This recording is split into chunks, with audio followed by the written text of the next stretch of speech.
Welcome everyone. आज के lecture में आप सभी का स्वागत है। आज का लेक्चर हमारा लेक्चर नंबर 11 है, जहां पे हम लोग क्लास 3 के मटेरियल को स्टडी करेंगे।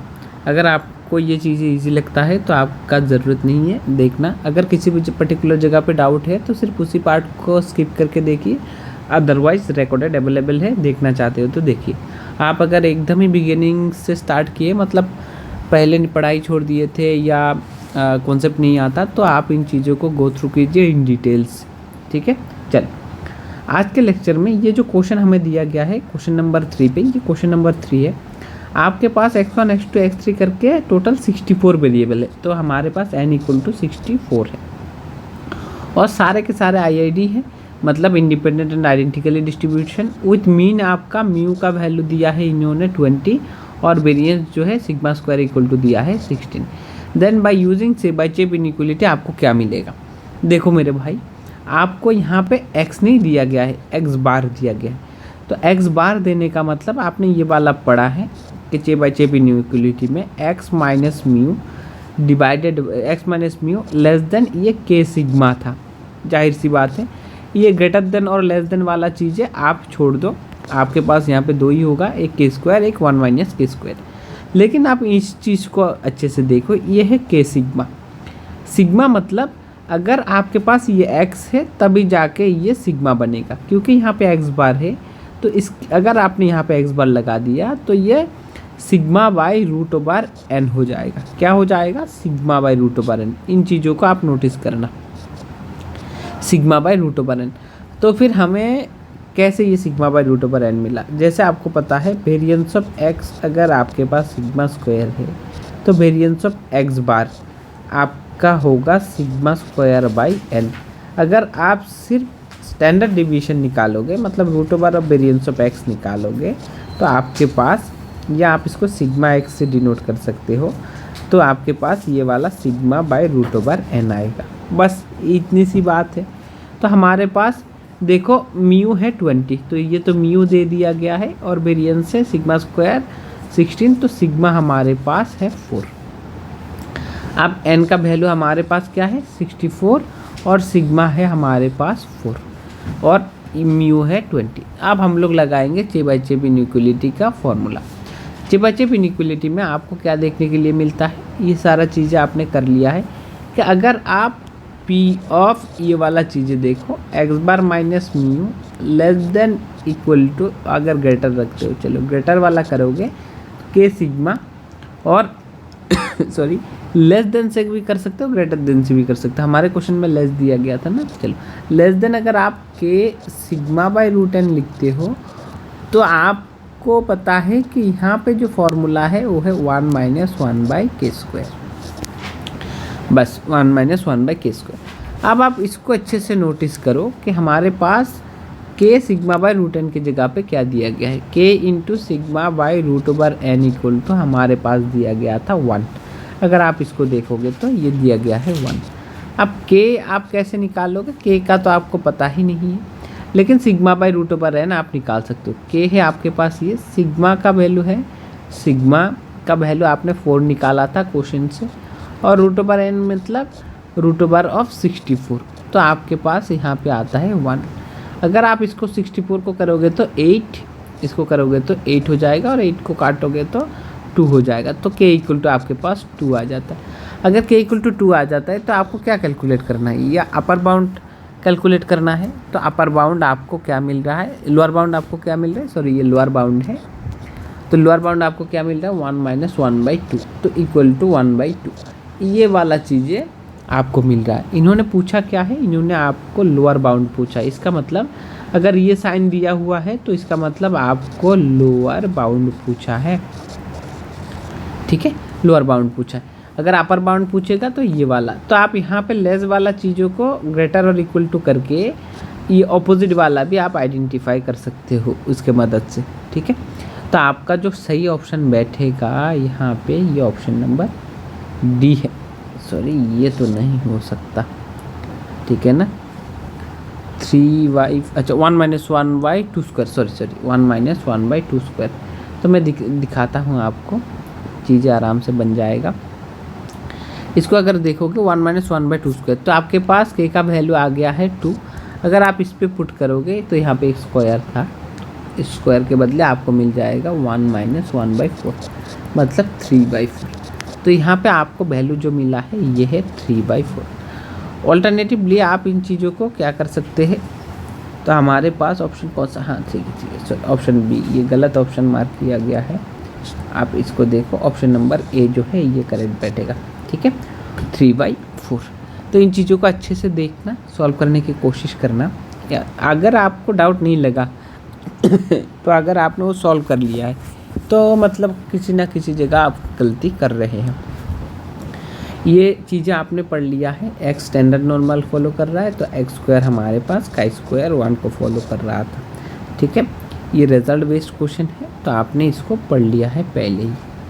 अब यहाँ पे क्वेश्चन देखो, अगर इसको मैंने कर भी दिया था, अगर आपके पास यूनिफॉर्म है तो -ln(x) क्या फॉलो करेगा, कर दिया था एक्सपोनेंशियल 0 1।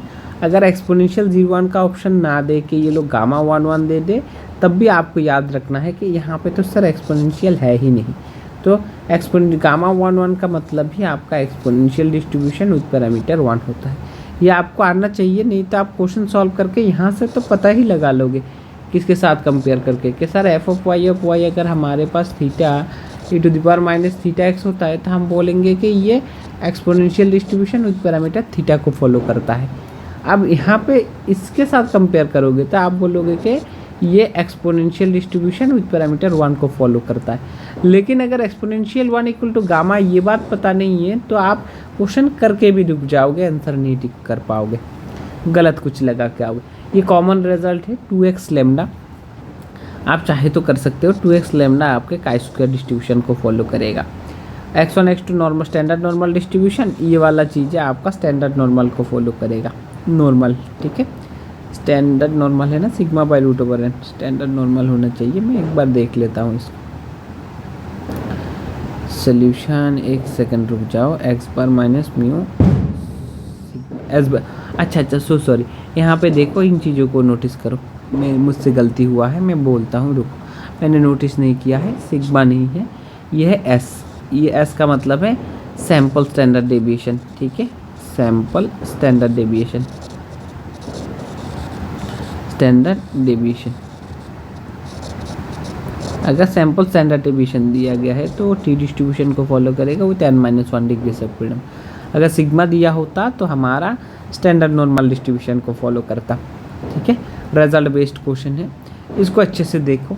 x आपके पास x फॉलो कर रहा है यूनिफॉर्म 1 1, तो f(x) मेरे भाई क्या होगा 1/b माइनस से, b है 1, a है -1, 1 of -1 तो ये 2 हो जाएगा, और रेंज क्या होगा -1 less then x less than 1। तो आपके पास सॉरी लेस देन इक्वल वाला चीज़ें आप लोग यूज़ नहीं करना है, ठीक है। इक्वल वाले में भी कंटिन्यूअस है ना तो इसका इफेक्ट नहीं पड़ेगा। तो आपके पास ये है वेरिएबल। अब आपको करना है y का डिस्ट्रीब्यूशन निकालना। जब भी आप y का डिस्ट्रीब्यूशन निकालोगे, जैसे मैंने बोल दिया है कि y = x², तो पहली बात तो आपको x निकालना पड़ेगा √/, प्लस माइनस y। अब प्लस के लिए एक, माइनस के लिए एक, तो आपको दो चीज़ें करना पड़ेगा। एक तो आप ओल्ड बाई न्यू करके जैकोबियन निकालोगे, सॉरी ओल्ड बाई न्यू करके, ये है आपका जैकोबियन। जैकोबियन क्या होगा 1/2√y। अगर इस इक्वेशन पे आप x dx/dy करते हो तो √/y का डिफरेंशिएशन क्या है 1/2√y।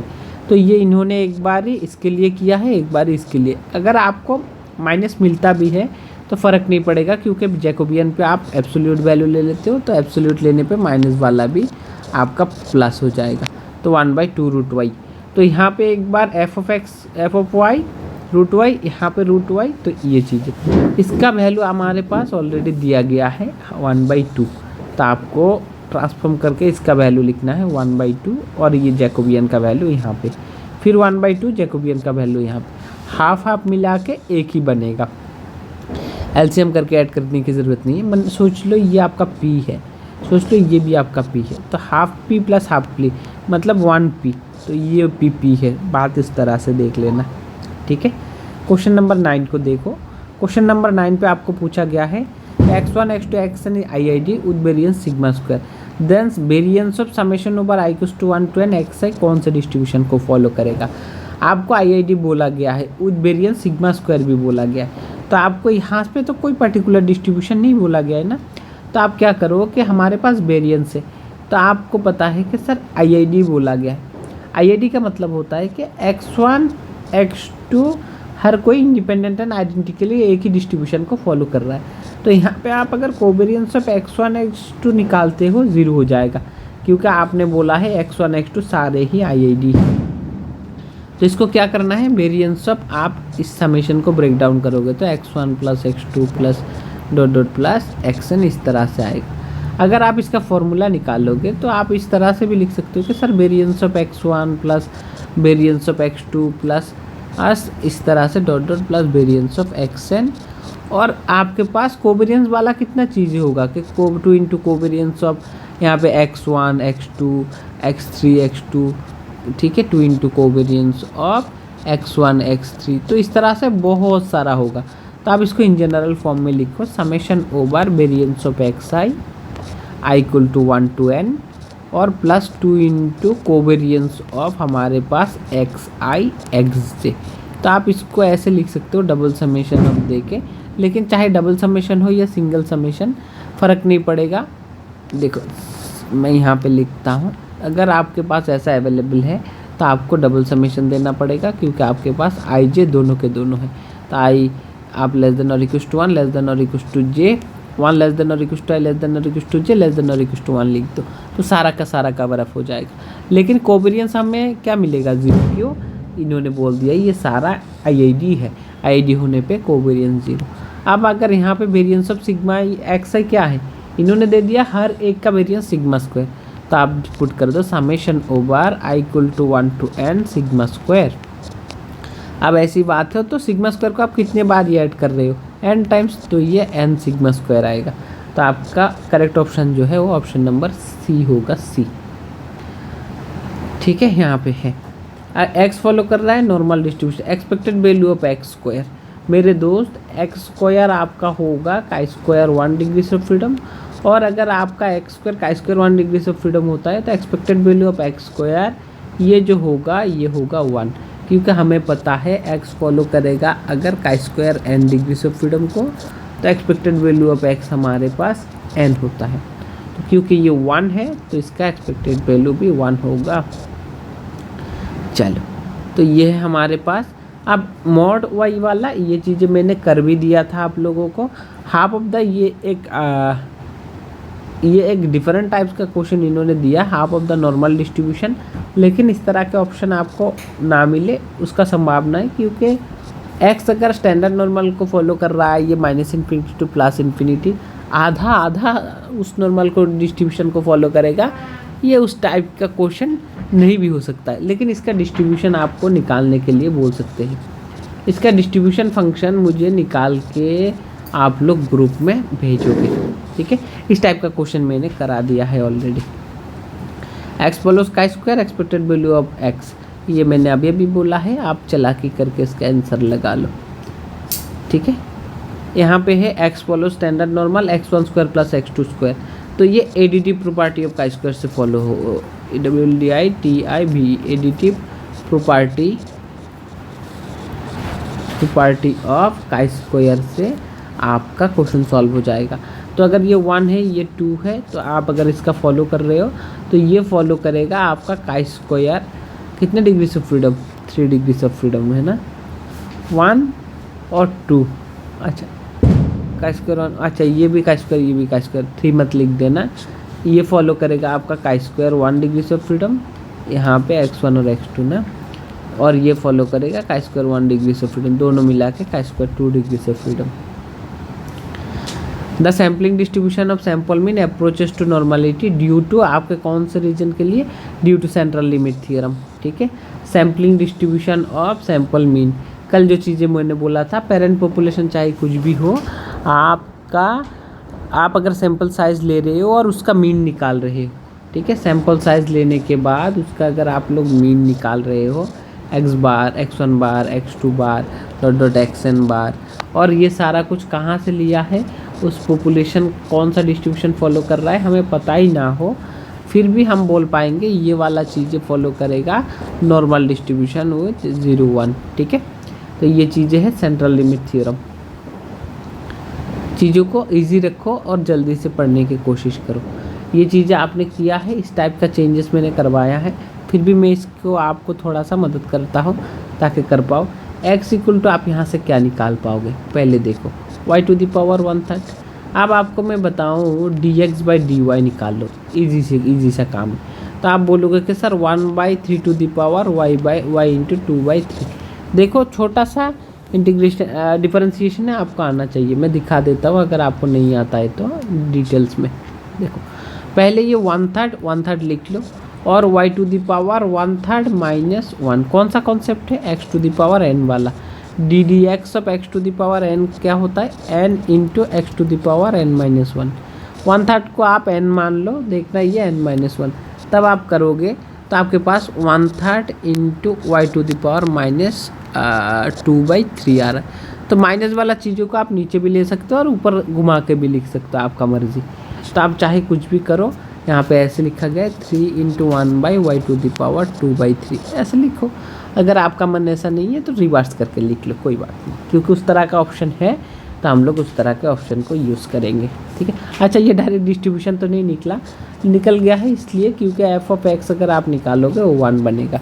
f(x) अगर आपके पास 1 है तो आप f(y) निकालने के लिए f(x) in terms of y into Jacobian लिखोगे। तो जैकोबियन हमारे पास ये वाला पार्ट है और ये तो आपने 1 है देखा है अभी, तो यहाँ पे 1 पुट करेंगे, 1/3 इंटू y⁻2/3। तो इस तरह से हमारे पास ये आ जाएगा। और रेंज के बारे में कुछ अलग नहीं है, आप एक बार इसका वैल्यू 0 पुट करो तो आपको y का वैल्यू भी 0 मिलेगा, इसका वैल्यू 1 पुट करो तो इसका वैल्यू भी 1 मिलेगा। तो हमारे पास ये वाला ऑप्शन बचा है। ठीक है, क्वेश्चन नंबर 16 को देखो। 16 में बोला गया है नॉर्मल को फॉलो कर रहा है, तो ये चीज़ें क्या फॉलो करेगा, n-1 s²/σ²। ये सैम्पल वेरिएंस, ये हमारे पास पॉपुलेशन वेरिएंस, ये चीज़ें कल आपने पढ़ा था। ये chi² को फॉलो करेगा with corresponding degrees of freedom. ठीक है, with n-1 degrees of freedom. तो ये चीज़ें आपने कल देखा था।